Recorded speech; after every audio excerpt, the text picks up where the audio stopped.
Welcome to Module 4, Prioritizing Cultural Resources, of MHT's presentations on integrating cultural resources into hazard mitigation planning. This module will provide an overview of issues to consider when prioritizing cultural resources with regard to mitigation projects. By the end of this presentation, you should know when and how to engage the public to gather their input on what historic places are important to them, what other factors to consider when prioritizing which properties to protect, and how to evaluate those factors to develop a preservation hierarchy. If you've been following these modules from the beginning, we're now at the fourth step in the hazard mitigation planning process. This presentation will focus on how to determine preservation priorities and to create a preservation hierarchy. Why prioritize? Well, it's tempting to say that everything is important, and maybe it is, but there are some resources that are more important than others. Some buildings or landscapes that, if lost, would irrevocably alter the look and feel, the sense of place, in the community. This is why we preserve historic buildings and places that we love. Because while change is inevitable, maintaining a link to our past is important, and it's part of what makes our communities special to us. The process of prioritizing which historic resources to protect from flood hazards requires thoughtful consideration and engagement with the public about what is important in conveying the history of the community, what makes the community feel like home, and how those historic resources contribute to the economic vitality of the community. Decisions on mitigation planning and projects will be based on the community's preservation priorities, as will the mitigation goals and objectives that become part of the hazard mitigation plan. The more community support there is behind hazard mitigation projects that protect historic properties, the more likely those projects are to be successfully implemented. Prioritization of your cultural resources should occur after conducting the risk assessment to determine where historic properties are in relation to hazards, and after conducting any additional architectural and historical investigations or survey district documentation to develop a historic context for communities and describe the overall setting and architectural description for historic properties that have not been previously studied, in order to identify properties that may be eligible for inclusion on the National Register in the National Register. Prioritization of your cultural resources should occur after conducting the risk assessment to determine where historic properties are in relation to hazards, and after conducting any additional architectural and historical investigations or survey district documentation to develop a historic context for communities, and to describe the overall setting and architectural description for historic properties that have not been previously studied, in order to identify properties that may be eligible for inclusion in the National Register of Historic Places. Knowing where your cultural resources are in relation to natural hazards and understanding the cultural, social, and historical importance of those properties are key to determining a preservation hierarchy that addresses which resources to protect and how they should be protected from the effects of the natural hazards that threaten them. Important is a loaded term, one that changes based on a person's perspective. Historic resources that are important to a community might not easily be recognized by those outside the community, like planners and preservationists. Preserving historic places is both about preserving material culture, buildings, streetscapes, and landscapes, and intangible culture, feelings and association, to preserve a sense of place. In this way, a community is more than a collection of buildings. It is a place that has been created and shaped by its residents in ways intentional and unintentional, physical and social. If the ability of a place to convey its intangible qualities is based on its physical appearance, as the physical appearance changes, a place can lose its ability to convey the emotions, memories, and meanings attached to it. This is especially true of historic properties and historic districts, particularly those that strive to link the present to a distant past where the individuals and community who created those memories and meanings are gone. Interpreting and comprehending the accumulated, layered meaning of a place's history can be challenging to preservationists and planners. This is why it is imperative to involve the community in decisions about what to protect and how to protect it. One way to approach determining which historic buildings and places are important to a community is by asking them, What would the community miss most if it was lost? Which buildings, streetscapes, and landscapes, if lost, would irrevocably alter the community to agree that it would no longer look and feel like home or the same place? This slide shows a portion of the survey the City of Annapolis used to ask its residents to identify places threatened by flooding that are important to them. A visual preference survey is one way to get at this information, but there are other values beyond visual appeal that should also be used to identify important places. Identifying the most important historic places of the community is a process should be undertaken by the planning team in conjunction with the public. As stated before, historic places that are meaningful places to the community might not be obvious to the planning team. Also, bear in mind that public sentiment is equally as valid a factor in determining priorities as are level of significance, integrity, and economic importance. You can't just hold one meeting to talk about what's important to save. You need to meet with the community and solicit their input throughout the planning process to communicate why you're creating a hazard mitigation plan or section of the plan specific to historic resources, how those resources are threatened, which resources are threatened, and what can be done to minimize the threat. To do this, you should be conducting outreach during the entire planning process in order to have meaningful public engagement and public support of the plan. By keeping the public engaged along the way, they will understand the context for the prioritization process and be able to make informed decisions on what and how historic resources should be protected.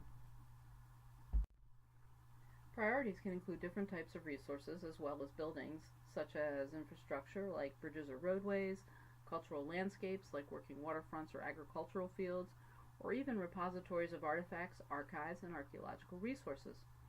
Different factors related to the amount of risk, the historical importance of the resource, and the community's preferences can be used to rank the resources to create a hierarchy of high, medium, and low priorities. Prioritization in the City of Annapolis' Weather Together program is one piece of targeted public engagement within a broader public outreach strategy surrounding the creation of their Cultural Resources Hazard Mitigation Plan. Annapolis asked these questions when beginning to craft their public outreach program. What are the National Register or locally designated historic resources in the project area? What neighborhoods or historic resources have not yet been surveyed but may be vulnerable to sea level rise or tidal flooding? And what is the public sentiment and/or economic importance of those properties within the project area? Priorities for protecting historic resources from natural hazards do not exist in a vacuum. There are state and local planning documents that contain priorities related to historic resources that should be consulted and considered.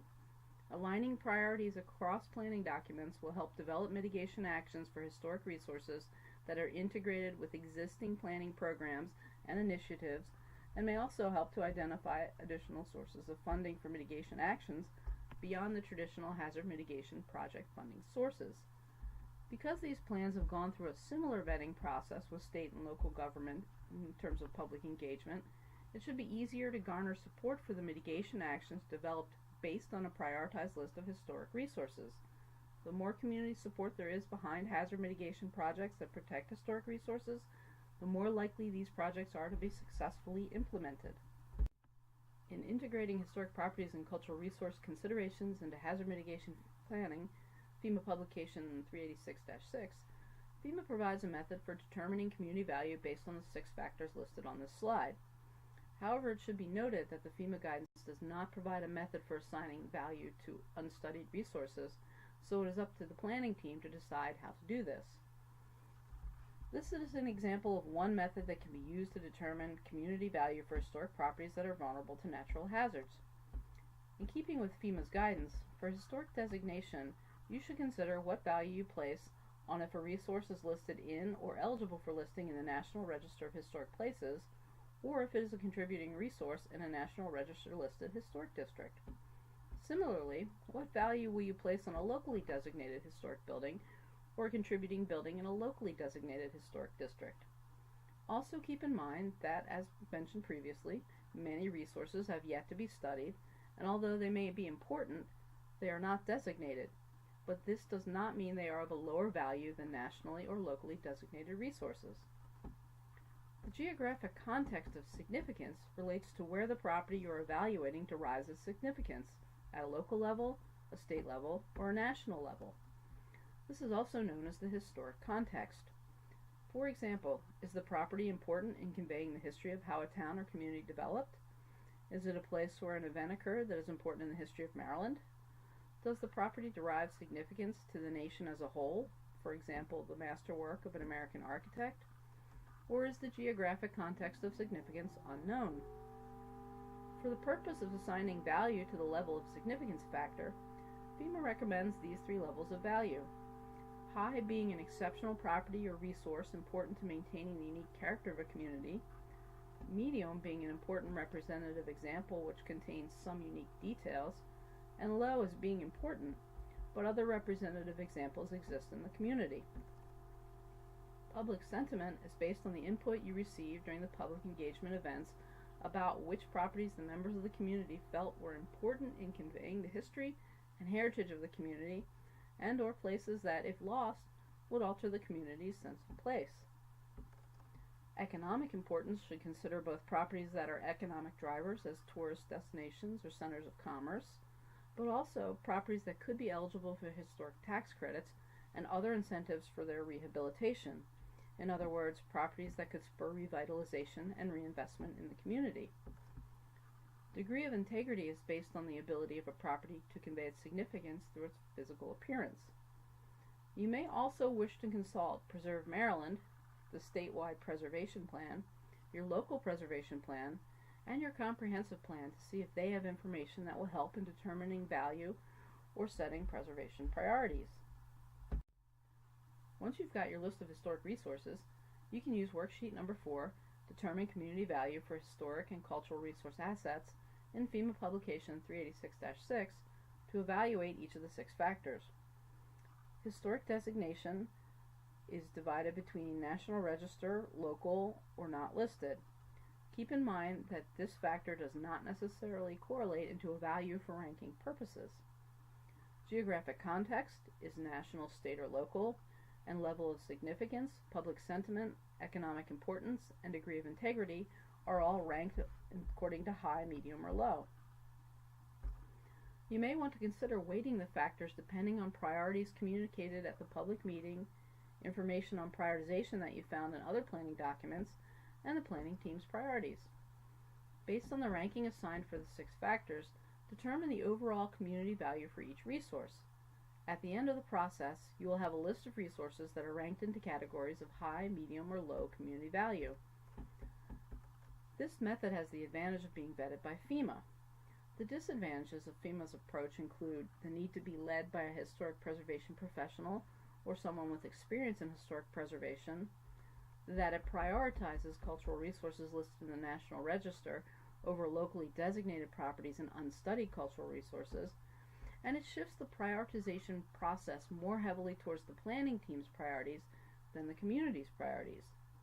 This means 3 of the 5 evaluation factors require preservation or planning professionals, and 1 or 2 factors at best, public sentiment and economic contribution, allow direction from the community.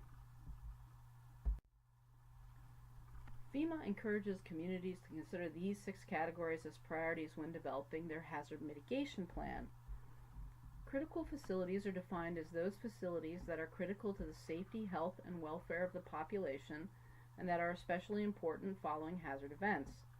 The state's hazard mitigation plan identifies the following as critical facilities that must be included in local mitigation plans: fire stations, hospitals and medical clinics, police stations, emergency operations centers, and schools K through 12 and colleges. Local jurisdictions may also include additional facilities that they identify as critical to the normal function of their communities. Vulnerable populations are defined as those populations whose members may have additional needs before, during, and after an incident in functional areas, including but not limited to maintaining independence, communication, transportation, supervision, and medical care. Economic considerations revolve around protecting the buildings and infrastructure related to the economic viability of the community. Special considerations as catch-all category for community assets that are important but do not fall within the 5 categories of resources. Note that cultural and natural resources are among the resources recommended for inclusion in hazard mitigation plans by FEMA. Natural resources generally include open spaces and natural areas that should be preserved and protected. Other important facilities could include ports or docks, a community center, or whatever facility a community feels is vital to its continued viability. These 6 categories encompass buildings and infrastructure and populations that are especially vulnerable to natural hazards and are essential to the continued stability and resiliency of the community. They are prioritized because without them, the community would be irreparably damaged. These categories could become factors for prioritizing which historic resources to protect in a community and evaluated in a method similar to that proposed by the FEMA publication 386-6. The difference is that the factors based on the categories on this slide will be oriented more towards the community values rather than focusing on the values of preservationists and planners. This new approach utilizes 5 factors to evaluate historic resources to determine their overall importance to the community that are based on the factors used to prioritize facilities, populations, and infrastructure in local hazard mitigation plans. The advantage of this approach for prioritizing cultural resources is that it can be entirely community-based, or it can balance the community's and the planning team's ideas about what to prioritize. The 5 factors compared to their local hazard mitigation planning factors are critical to sense of place, which equates to critical facilities, vulnerable to flood hazards, which equates to vulnerable populations, economic contribution, which equates to economic considerations, natural considerations, which equates to cultural and natural resources, and other considerations, which equates to other important facilities. These 5 factors focus the prioritization process on properties that are key to maintaining the community's sense of place, identity, and cultural heritage. This method also shifts the prioritization decisions from a top-down approach focused on planners and preservationists a more balanced approach that provides for meaningful community involvement. Each of the 5 factors will be discussed in more detail on subsequent slides, with examples of the types of resources that could be evaluated under each factor. Now we'll look at each of the 5 factors in a bit more detail. Critical sense of place. Does the resource contribute to the community's sense of place? Cultural resources are essential to maintaining community sense of place, its physical, cultural, and social identity. Examples of critical historic resources could include a historic neighborhood, downtown Main Street, a community center, houses in a neighborhood, a school, or even a historic park. Vulnerable to flood hazards. Using information from the risk assessment, identify the level of risk faced by the resource.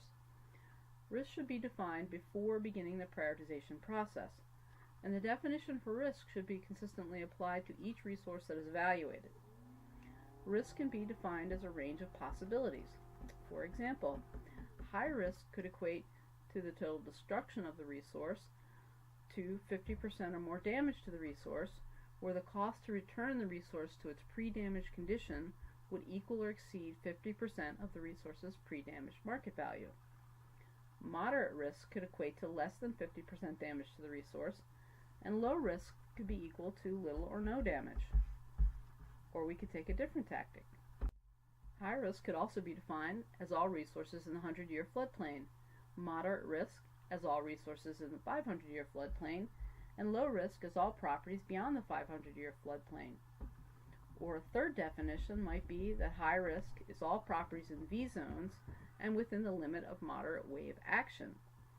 The V zone is the 100-year floodplain subject to wave action where waves are 3 feet high or greater, and the limit of moderate wave action is referred to the coastal A zone, the portion of the 100-year floodplain that is subject to breaking waves of 3 to 1.5 feet in height.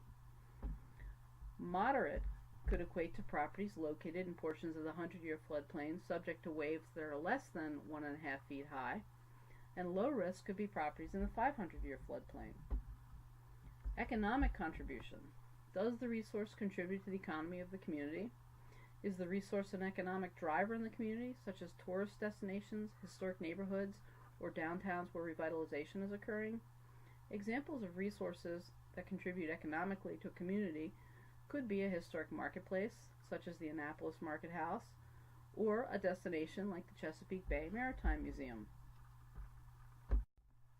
Natural contributions. Like the built environment, the natural environment also contributes to a community's sense of place. Examples of natural contributions to a community can include cultural landscapes, formal gardens or plantings, a significant natural landmark such as the Wye Oak, champion trees on the property like those found at the Hampton National Historical Site in Baltimore County, or changes to landforms like man-made terraces surrounding a house. Other considerations. This factor is meant to be user-defined and adapted to the circumstances of the community to provide flexibility in evaluating the attributes or resources that are not captured by the other four evaluation factors. For example, other considerations could be used to assign value to unsurveyed properties with undocumented historic and architectural significance to prevent bias in favor of properties that are listed in the National Register or a local inventory. This factor could also be used to evaluate resources which lack integrity or otherwise not eligible for listing in the National Register or in a local inventory, but are important to the intangible culture of the community, such as a working waterfront or crab processing sheds that may not be historic. Conversely, other considerations could be used to evaluate the level of significance of a property. Is the resource National Register designated, locally designated, or was it evaluated and not designated because it did not meet the Secretary's standards? Or does the property contribute or not contribute to a National Register or locally designated historic district? Using the 5 factors, you can look at a single resource in a variety of ways that include how important the property is to the community regardless of historic designation, how vulnerable the property is to flood hazards, and whether it is an economic driver within the community. The planning team can customize the process to look at additional factors the community and the planning team feel should be evaluated during the prioritization process. Once the planning team, with input from the public, has determined any other considerations to include in the evaluation, they should re-engage the public to help rank the properties to create a prioritized list of resources to be protected. To begin the evaluation, decide upon the value that will be used to rank each factor. A basic ranking system such as high, medium, and low might be the easiest to communicate to the public. However, it might be desirable to have a more nuanced ranking system to weigh the different factors based on what the planning team and/or public feel are the most important factors. This can be done by using a numerical scale to generate an overall score for each resource. Each historic resource at risk should be individually evaluated based on the 5 factors. Whichever resources have the highest rank or score are the community's top priorities for protection. This can be done in a variety of formats, but using a table may be the least complicated means. The prioritized list are those historic properties and resources that the planning team and the public feel are the most important to protect in order to preserve the community's sense of place, identity, and cultural heritage. The next step in the hazard mitigation planning process is to estimate the amount of damage in dollars that would occur if the properties on the prioritized list were damaged by flooding. The prioritized list and the damage estimate will then be used to develop mitigation goals, objectives, and actions that balance preserving the high priority resources and protecting those resources from flooding. Thank you for listening. Please contact me, Jen Sparnberg, the disembodied voice behind the presentation, if you have questions or would like additional information and technical assistance with hazard mitigation planning for cultural resources. Keep checking our website as more informational modules will be available in the future on estimating losses, developing mitigation goals and actions, and writing and implementing your cultural resources hazard mitigation plan.